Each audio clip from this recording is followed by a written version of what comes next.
I'm Linda Jessup, the director of the North American Cultural Diplomacy Initiative. I'm speaking to you from Queen's University, which sits on the traditional lands of the Haudenosaunee and Anishinaabe peoples, whose historical relationships with this land remain vital. As a settler and as a member of the academic community, I think it's important to acknowledge the land because it enables me to pay respect to traditional territories and local Indigenous communities.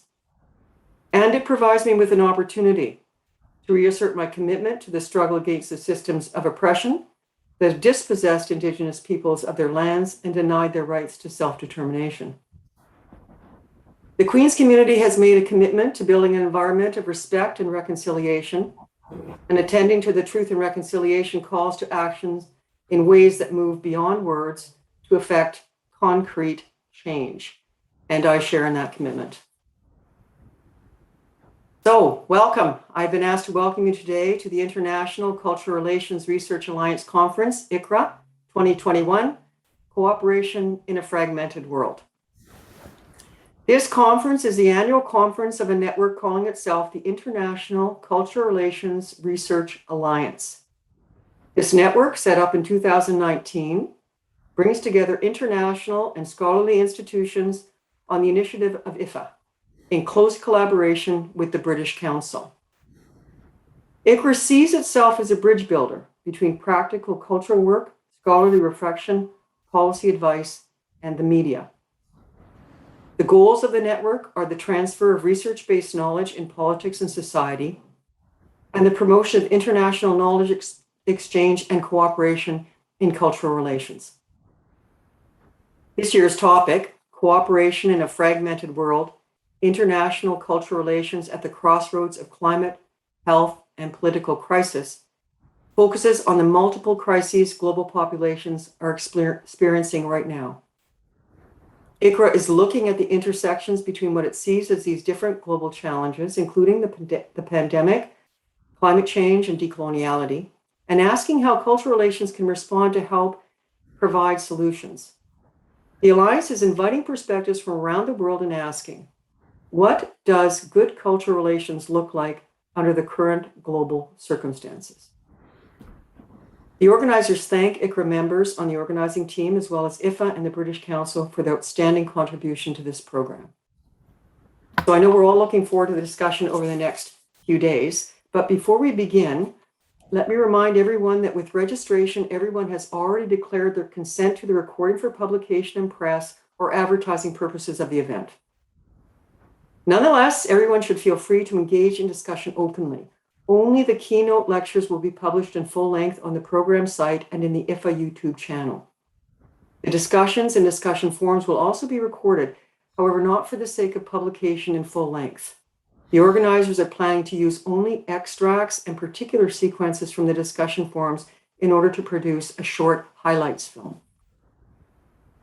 So, if I can turn to the main event this morning, it's my pleasure today to introduce our keynote speaker, Walter Mignolo. Professor Mignolo is the William H. Wanamaker Distinguished Professor of Romance Studies at Trinity College of Arts and Sciences and Professor of Literature at Duke University. Since 2000, Professor Mignolo has been the director of the Center for Global Studies in the Humanities at Duke University. He serves as a senior advisor with the Dialogue of Civilizations Research Institute based in Berlin. He was associate researcher at the Universidad Andina Simón Bolívar and an honorary research associate for the Center of Indian Studies in South Africa. Professor Mignolo holds an honorary doctorate degree from Goldsmiths, University of London, and an honoris causa degree in the humanities from Universidad de Buenos Aires. I'm sure also of interest to those of you listening today, Professor Mignolo is a recipient of numerous awards and honors, including the Frantz Fanon Prize for Outstanding Work in Caribbean Thought for his 2005 book, The Idea of Latin America, and the Catherine Kovacs Prize for his 1995 monograph, The Darker Side of the Renaissance, Literacy, Territoriality, and Colonialization. A prolific scholar and writer, Professor Mignolo has a distinguished record of publication and is the author and editor of many seminal texts, including most recently on decoloniality, concepts, analytics, Praxis, co-authored with Catherine Walsh, and The Politics of Decolonial Investigations, which was released by Duke University Press earlier this year. His work has been translated into German, Spanish, Italian, French, Korean, Swedish, Mandarin, Portuguese, and Romanian. Professor Mignolet is one of the founders of the Modernity Coloniality School of Thought and a leading theorist in decolonial thinking. His early work examined the history of writing and incorporated discussions of literature, historiography, cartography, and cultural theory. In more recent years, Professor Mignolet's research interests have centered on global coloniality, critical cosmopolitanism, and the modern colonial world system. His work is dedicated to deconstructing the historical foundation of the modern colonial world system and imaginary since 1500, and exposing the ways that modernity coloniality works as a machine, producing and upholding global injustices. He's perhaps best known for his contributions to the field of decolonial studies and as an instrumental figure in the development of the idea of decoloniality. Professor Mignolet argues for the necessity of epistemic decolonization, which rests in the recognition that epistemology, what he terms border thinking, is at once both ahistorical and geographical in its historicity. So now I'll turn things over to Professor Mignolet. Thank you very much for that introduction. When you hear everything in a few minutes looks like a lot, but I mean, over 50 years of work is just kind of go slowly, one thing at a time. So thank you very much, and thank you very much for the invitation. It's a pleasure and an honor to be in conversation with you in this kind of project of international cultural cooperation, relation and cooperation in a fragmented world. I will start by echoing Linda's reference to land and indigenous people. Yesterday was the 12th of October, as you know, and the 12th of October was symbolically the day that Columbus kind of landed someplace in the Caribbean. And for years, I don't know how many years, I don't know when, the 12th of October was celebrated as the Dia de la Raza, the Race Day. Lately, the last year or two, and yesterday was a lot of articles in the newspaper in several countries in Latin America that they officially the celebration had been changed to the Day of Ethnic and Cultural Diversity, and explicitly recognizing the role of the many nations of indigenous people from the Mapuches in the south of Chile to the Tohlavares and Maya Quiché, etc., in Central America and Mexico, and the contribution of the forced African diaspora and their descendants.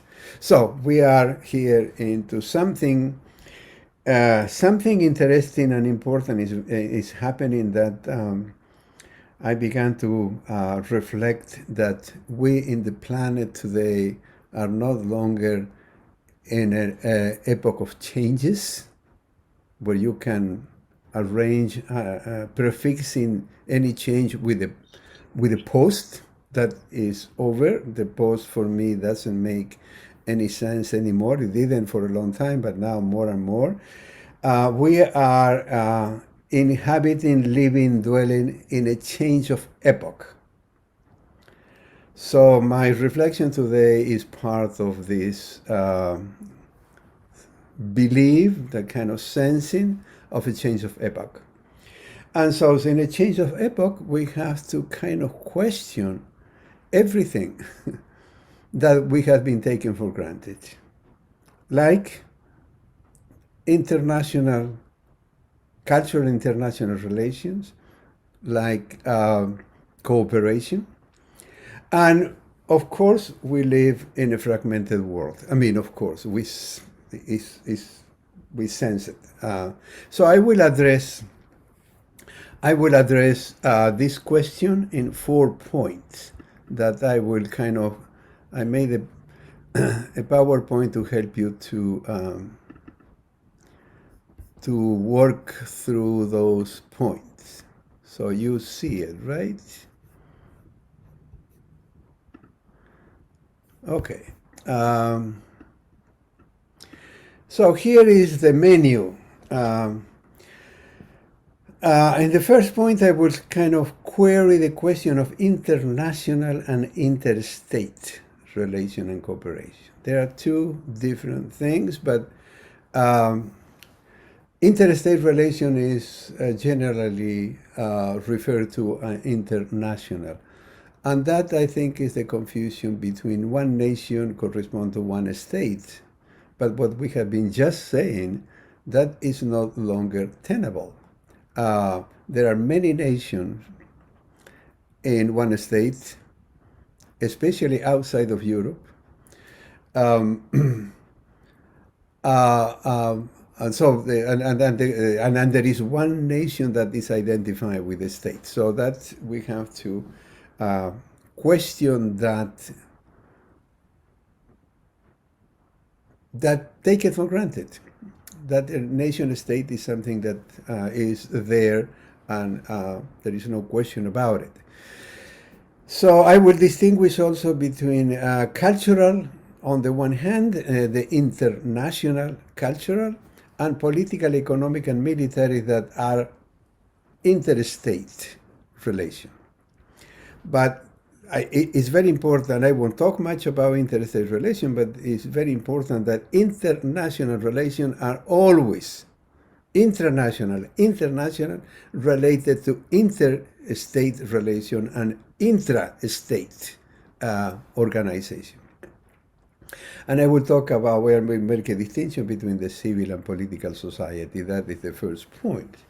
The second point, so this is a puzzle, and I invite you to put it together. I will say something in the conclusion.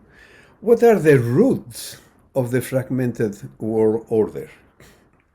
And I have been arguing here that the root of the fragmented world order, or what in my vocabulary is world disorder, but that's the same, the fragmented is disorder, are the making of the colonial and imperial differences. I don't have much time, so I have to kind of be very schematic. So the colonial difference will refer basically to international and international relation, and imperial difference to interstate relation. Like, for example, what happened today with United States, China, Russia, and Iran, and the European Union in between. And the making of the colonial and imperial difference are the kind of the foundation of the invention of racism. Racism, as we understand, and in the kind of modernity coloniality group, is it's not a question, it's not a biological question, it's an epistemological question. Is someone who has institution and actor who have the privilege and the power to classify and rank people, regions, and practice of living all over the world. So the constitution of modernity happened simultaneously with the destitution of the non-modern, and that is coloniality. So I will elaborate a little bit more in that point. The third point I want to make is I will bring up the question of languages, which is in the roots of the fragmented world order. We are speaking here in English. English is not my language, as Victor Borga, the Danish or Belgian comedian, used to say. English is not my language, I am just using it. But I mean, Spanish is one of the 6 vernacular modern imperial European languages. Italian, Spanish, Portuguese, French, German, and English. So in international and in interstate relation, we cannot forget, we cannot take languages, as Roland Barthes used to say. I mean, he was my mentor. Um, Languages is not the neutral instrument of the triumphant ideology. So the six languages are tied to the corresponding frame of knowing, the regulation of knowing and sensing, and the classification of and the organization of knowledge, which are Christian theology, secular science, philosophy, and aesthetic. This is we are all under this umbrella. Doesn't matter if we are in Zimbabwe, in China, in Berlin, in Germany, United States, or in Argentina. That umbrella affects and touches us differently, but and it's being contested now very much, international and interstate relation, but it's still there. It's no longer hegemonic, but it's dominant, to use Gramsci's terminology. And the last point that I want to make is, what is all of this telling us here in this conference on the cultural international relations in a fragmented world order? So that is the menu. So you have already what I'm going to say. The only thing you don't have is the conclusion. But I will just walk you with a little bit more of detail in each of the points, and then to make the conclusion more understandable. Now I cannot go down. Oh, there you go. So, international and interstate relation and cooperation, cultural, economic, and civil and political societies. I am talking here and on the kind of modernity, coloniality, that is our chronological frame, is from 1500 to today. Is the second period of the Renaissance, of the European Renaissance. The first, is more or less between 1350 and 1500. And the second period, 1500 to 1650. And the second period of the Renaissance is really meaningful because it's the moment in which Europe began to the colonial expansion.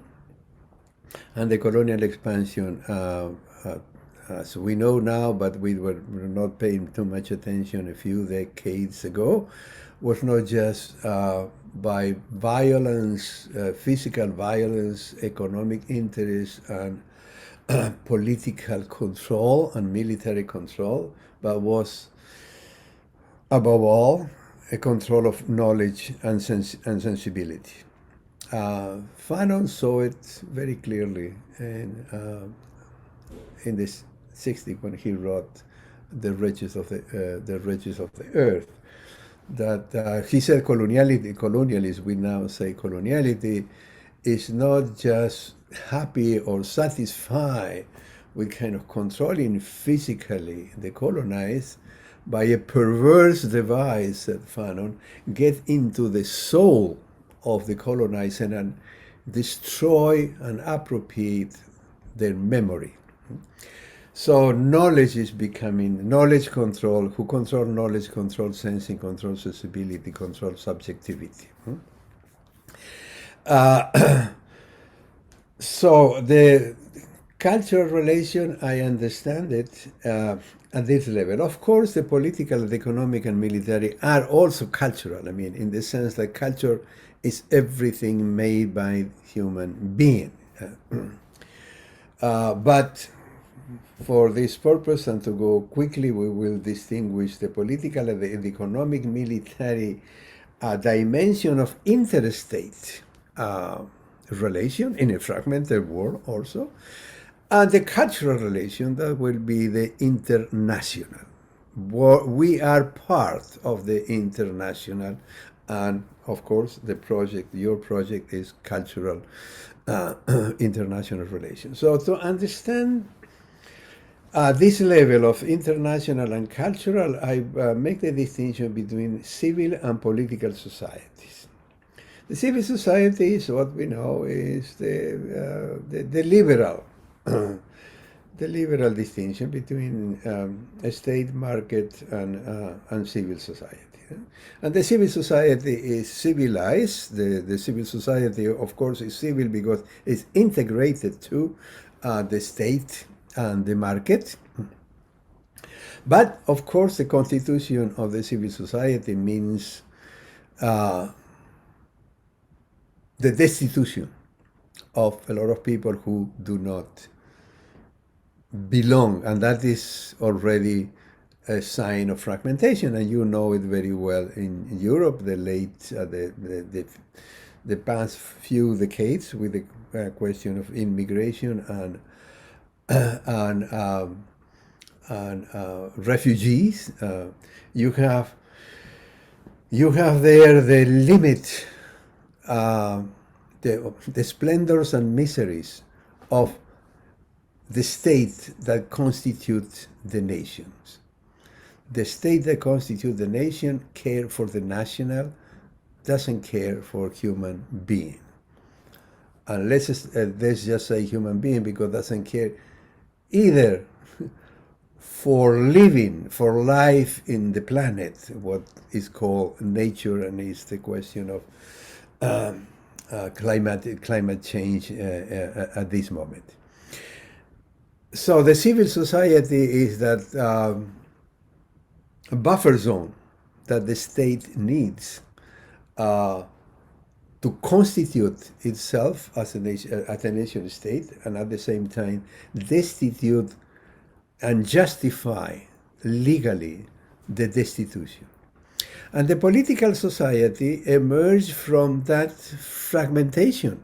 And the political society are all of us who are trying to actively do something to, on the one hand, understand why this is happening, and trying to find ways to do something at whatever level we are. I mean, at whatever level we are is what we do, and what is our upbringing, where we were kind of born and educated, and what is kind of our sensibility, but also what has been our choices when we have the possibility. We kind of grew up to do the choices and the possibility to decide with certain limitation what we want to do. And the question here, which is very important at this level, is not just only what we do, but why do we do what we are doing? So that question is one of the questions that already belong to this mutation that we are experimenting in the planet, but also in the way we know, and in the way we sense, and in the way we kind of sense and construct and build our subjectivity. So that is the first point. The second point is then, what are the roots of the fragmented world order, or the world disorder? My thesis has been that the roots of the fragmented world order since 1600, and I insist, the world order before 1600 was significantly different. I won't go into detail there. If someone is interested, we can talk about that. But the big change of the colonial revolution of the 16th century was the making of the colonial and imperial differences. And the colonial and imperial difference operated through an invention of racism. And as I said before, racism is not a biological question, it's it's an epistemological question, is the possibility of someone to classify and rank people and regions. So a few examples of that. The very concept of the human with capital H. The human is a Western concept that is not just a neutral reference to an animal species that walks in two legs and uses the hands to make a lot of things, art, computer, and agriculture. But the human is a measuring stick for classifying lesser human. And that began to happen very clearly in the 16th century, when the concept of the human was very useful to argue that Indians, as they say, the indigenous people, were lesser human, and so were African. There is a longer story of why African, and that is related to the Bible, but I won't go into there. I would just go into making justifying Africans as lesser human, justify slavery, justify enslaving human being that has been classified and ranked as lesser. And with the Indians, the indigenous people, the same kind of device was at work. And the main reason there was not the exploitation of enslavement of labor, like in the case of the African, was about dispossession of land. So, if today indigenous people all over the world are claiming the reconstitution and the restitution of the land, that happened in the 16th century, and there are a lot of evidence and crucial moment in which the destitution consisted in the dispossession of their land. But as we know, for indigenous people, land was not a private property. That was a question of a European international law that was invented at that moment. But land was living, was the condition of living, and that is what indigenous people today are not just reclaiming land, but telling you why we are reclaiming land. We don't reclaim land to kind of be rich. We are reclaiming land because that is the basic condition of living. And that is a crucial question today to consider both in interstate relations, intra-state relation, international relation, and intranational relation. In Australia or in Latin America, people who are descend from European, be Creole, born in the country and son or daughters of European settlers, be immigrants like were my four grandparents.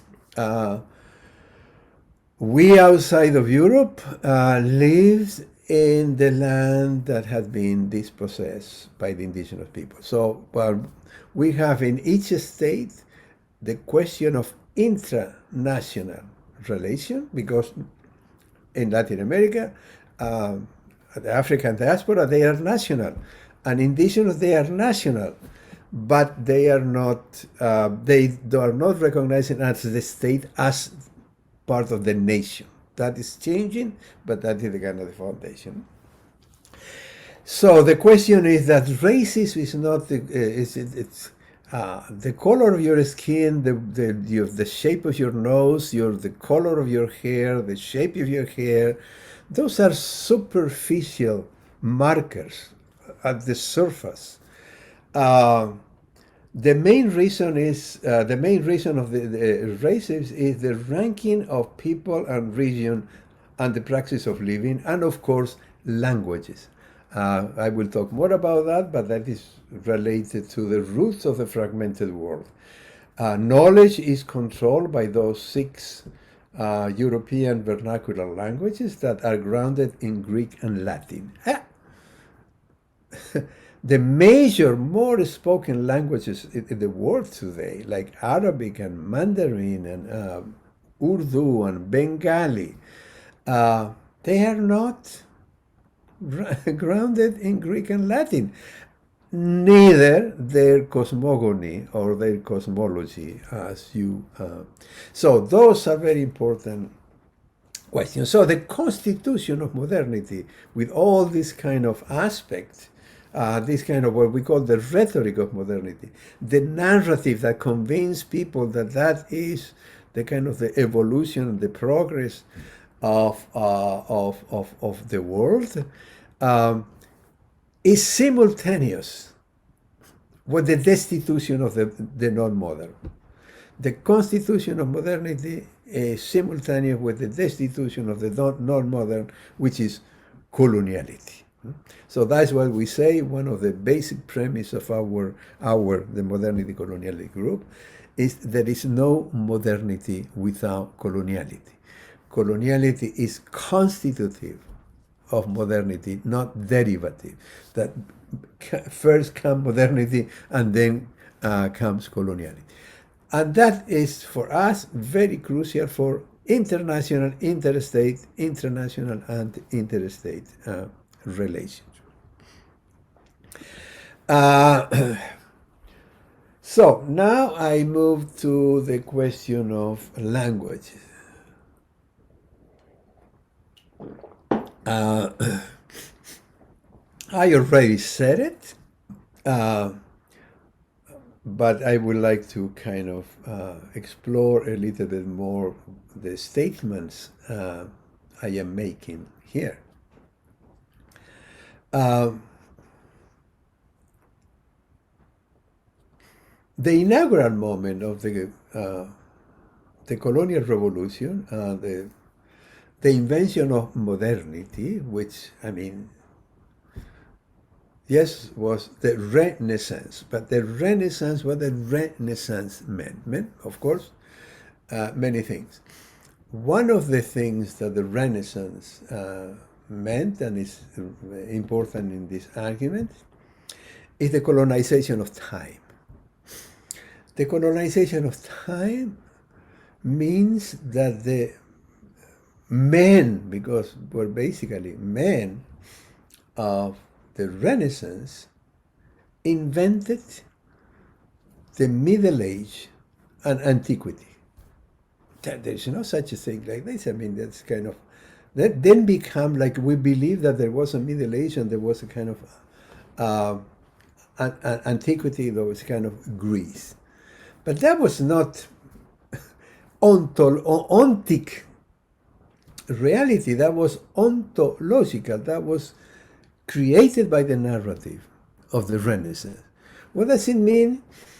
The Middle Age for China, or for the Aymaras, or for the Persian, or for the all kind of coexisting civilization at that moment. It didn't mean anything. It began to mean, the Middle Age, it began to mean something with the expansion and intervention of Europe and then United States. I mean, the University of the United States Model University now that is in Singapore, is in the Middle East, is in many places.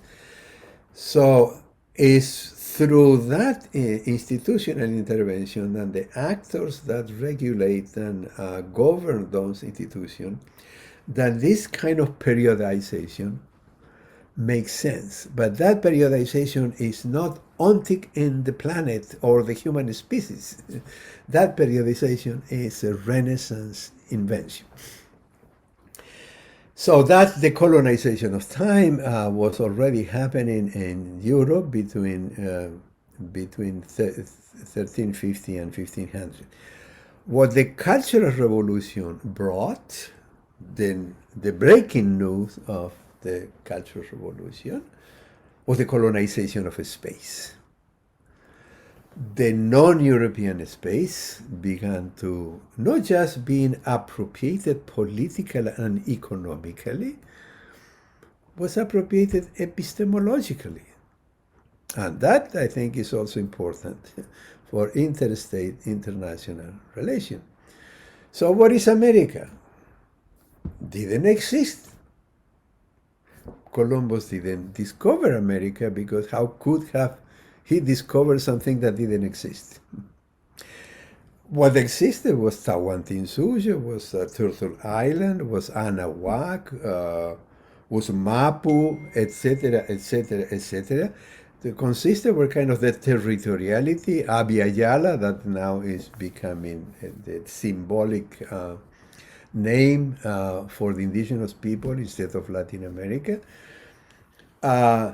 So America didn't exist. Each civilization in this land have their own name and their own organization of the territory. And America was not just, well, first was a new world, but by 1504 already Waldseemüller proposed America, and America began to appear in any map, European map, the kind of basically the Dutch cartographer that circulated in beautiful kind of prints all over the world. So people began to believe that really America existed because it can be mapped, and so they take the map as a kind of representation of the territory, when the maps are kind of an invention of the territory, and it's a powerful control of knowledge and subjectivity. Because once the classification of the world began, well, people began to realize that they are not at the center. That was Europe, and then now is United States, but there was some place in the margin. So the question that the root of the fragmented world is is controlled by the 6 vernacular languages, but also by cartography, but all that what vernacular language, visually by cartography, but all that vernacular languages allow to do. And what they allow to do is from 1500 to 1650, I remember that I'm kind of doing a very schematic picture here, was Christian theology that governed and controlled the conception of knowledge, the categorization of knowledge, and the regulation of knowing. By 1750, with all this kind of period in between, when we have the influence of Descartes and Bacon, but basically in the 18th century with the Enlightenment, was secular science, philosophy, and aesthetic that displays the theological frame that was kind of regulating, classifying, and controlling subjectivity. So Christian theology controls subjectivity through conversion and through confession, two powerful devices.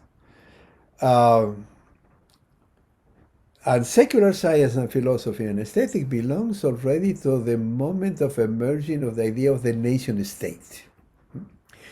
So Kant, in the context of the faculty, already gave us a beautiful kind of a scheme of this new frame of institutional knowledge and regulation of the way of knowing. So the problem we have now is the word epistemology and the word aesthetic. The concept of aesthetic and the concept of epistemology are two Western European concepts in vernacular languages, but derived from Greek languages that control knowledge and destitute all other form of praxis of living, of knowing and sensing. I don't want to talk more about that, but I introduce the concept of reconstituting the notion of nociology and aesthesis to open up the creation of all kind of knowledge and all kind of people, and reducing epistemology to its own provincial dimension that is institutional. I, of course, function at the university and all that, but the university is quantitatively reaches really a small number of people of a given nation, of a given nation state. So the question, the question is to reconstitute nociologically knowledge that had been destitute and reconstitute aesthetically sensing that had been controlled by aesthetic. And since we have been talking about indigenous people, well, they have at this moment a lot to contribute to this kind of project, now that we are kind of delinking from the illusion that the hegemonic and dominant European knowledge, languages, and frame of knowledge have. So modernity is that. Modernity is constituted by a set of narrative, principle, regulation that makes you believe that things are like they are because it's a kind of evolution, to use the 19th century term, that brought the world at this point. So Hegel, philosopher, lecturer in the philosophy of history, is the master narrative that kind of summarize a lot of things that I have been saying, including the monumental aesthetics and the monumental logic, the kind of established regulation. Not just Hegel, because the physical science and the constitution of empirical science in the 19th century, and Foucault talked a lot about that in the Les Mots et les Choses, also contributed, but all these are kind of into the imperial European languages and within Western frame of knowing, knowledge, and sensing. Well, I think I have, if I control myself well, I think I have 5 or 10 minutes. I will just be as short as possible so we can have time for conversation.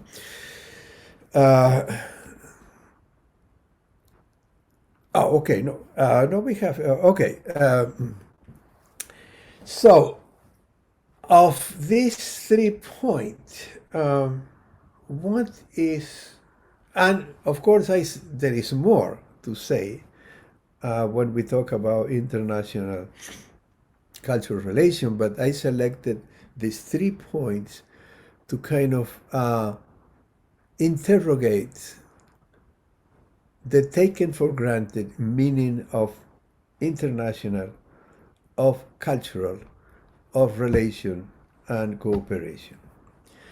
So the question is, sorry, I want to just go back to here and add to this that the colonial and imperial differences are ingrained and invisible in the constitution of knowing and sensing.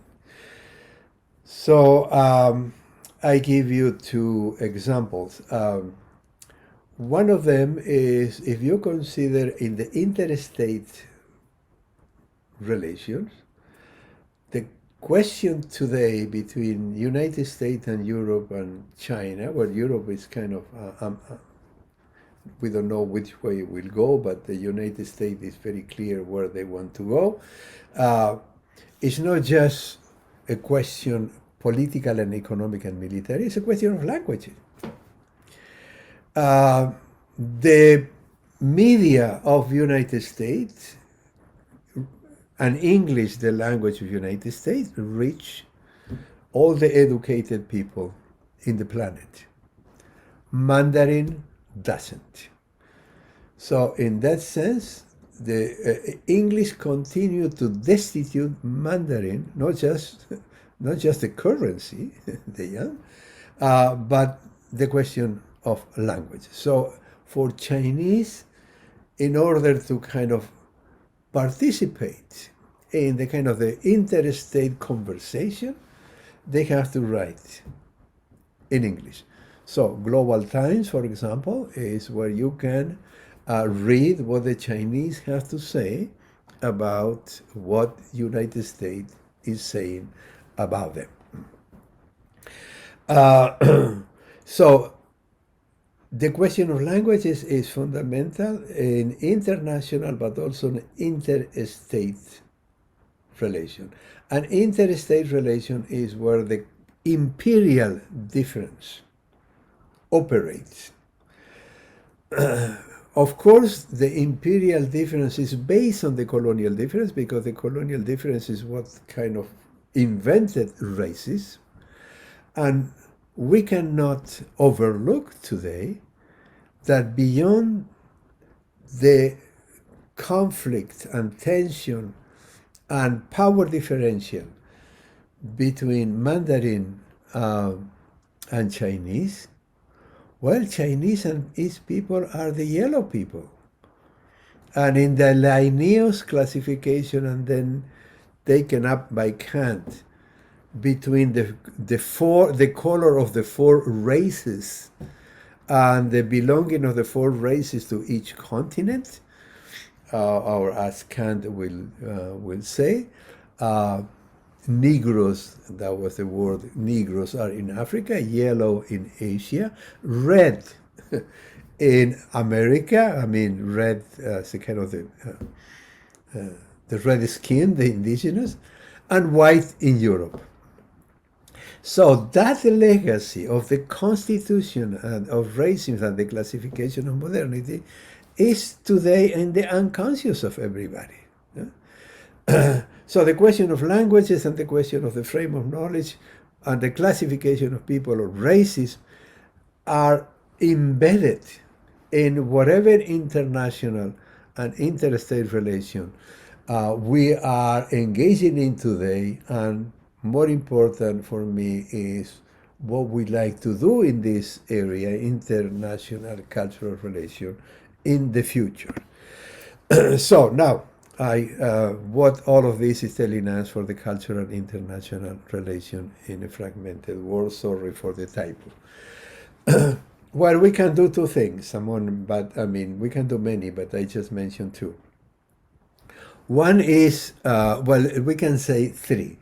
One we said, well, just not pay attention to it. We don't know it. We pretend that we are not aware of this. Second, we could acknowledge that these are crucial issues that we have to confront for international cultural relation. But at the same time, we can say there is little at this point we can do. So we can keep on doing what we were doing with the hope that things will change and will improve. And the third, and the option that for me is the most important, is to confront this, to kind of question or open up the kind of the meaning and significance of these issues into our practices of cultural international relations. And I conclude closing remarks, and I read that. This is a kind of summary of everything I have been saying.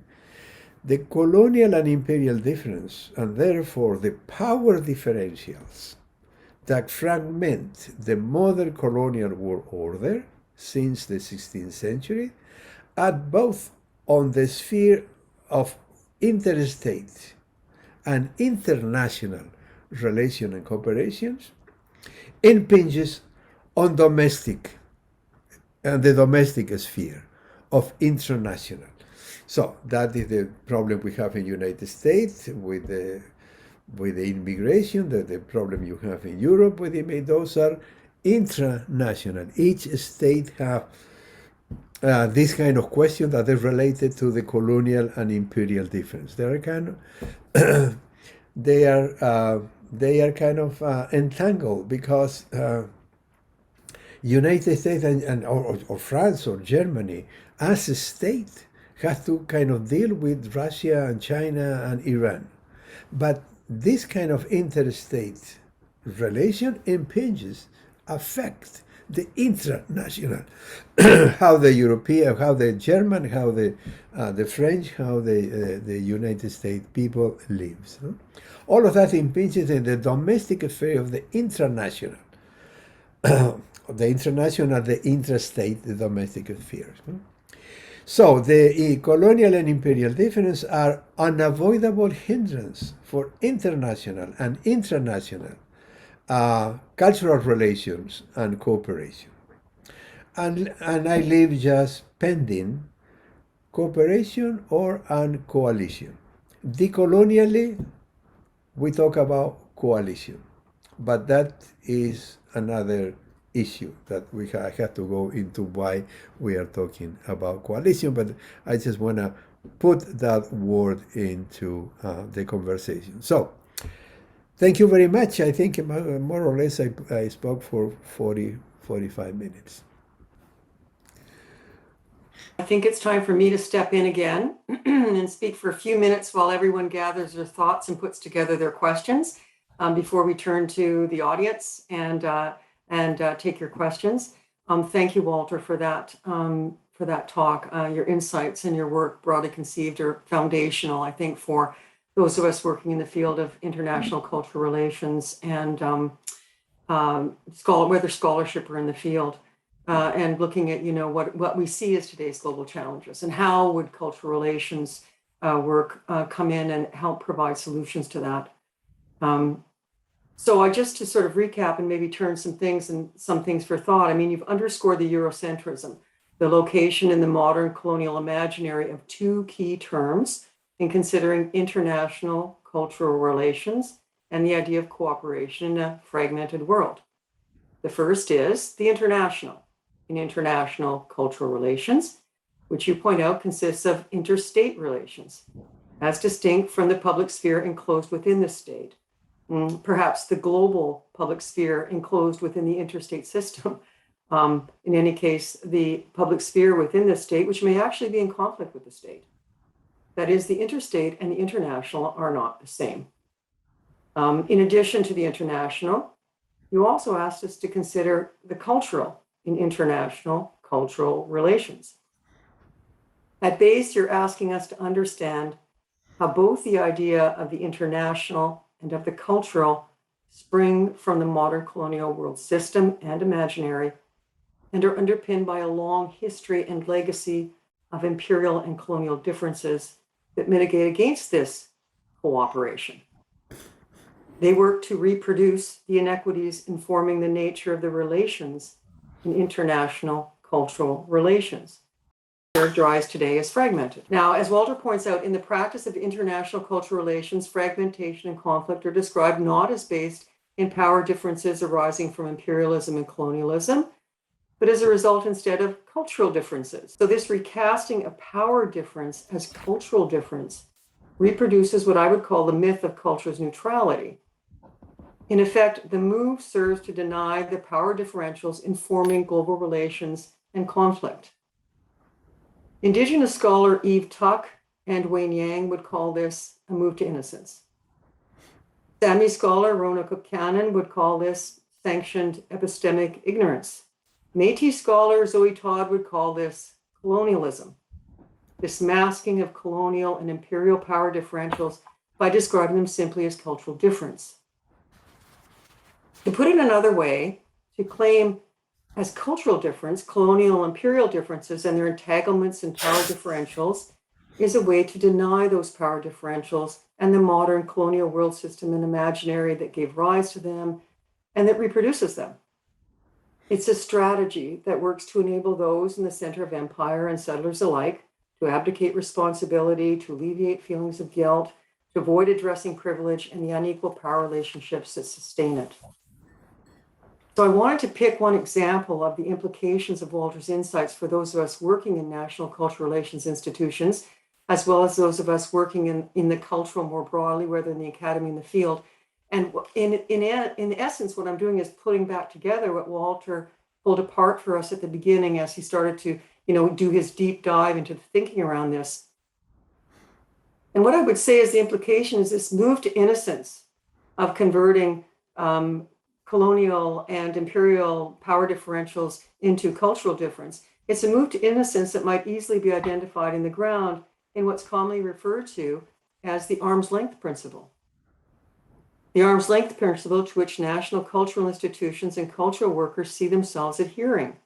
And what I'm referring, and I know you're all familiar with the idea of the arm's length principle, is the idea that cultural relations practitioners and scholars work at arm's length from the state's policy, interests, and so they aren't implicated in the hard power exercises of the modern colonial system.